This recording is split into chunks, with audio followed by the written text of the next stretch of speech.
Parmi les chefs d'État présents, certains sont pourtant connus pour leur inflexibilité envers la liberté de la presse et plus généralement la liberté d'expression. Leur présence hier à Paris a donc engendré une polémique. Chantal Monet. Bras dessus, bras dessous, tous unis pour défendre la liberté d'expression, la liberté de la presse, la laïcité. Mais à bien y regarder, certains n'ont vraiment rien de Charlie. La plupart d'entre eux sont nos clients, si je puis dire.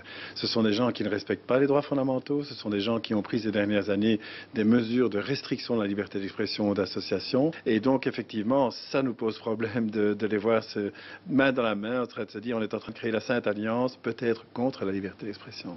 Au nom de la lutte contre le terrorisme, on va se permettre beaucoup de choses. On s'en permettait déjà beaucoup, mais là, on les a légalisés ces derniers temps et ça va encore s'aggraver sans doute. Parmi les invités gênants, le roi et la reine de Jordanie. Ils ont ordonné la fermeture de 300 sites internet depuis un an. Le Premier ministre turc aura sans doute oublié le temps de la marche que son gouvernement vient d'arrêter 70 journalistes. En Égypte, les journalistes d'Al Jazeera croupissent en prison pendant que le ministre des Affaires étrangères défile à Paris.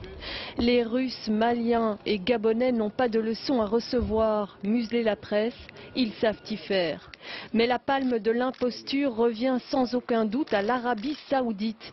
Elle a financé et formé les terroristes de l'État islamique. Vendredi, elle fouettait publiquement Raif Badawi, les 50 premiers coups de fouet d'une série de 1000 pour avoir critiqué l'islam sur son blog.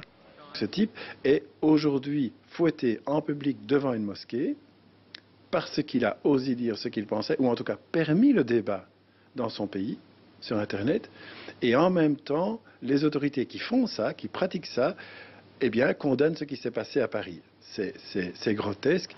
Charb, Cabu, Wolinski se seraient sans doute régalés en caricaturant ce bal des hypocrites.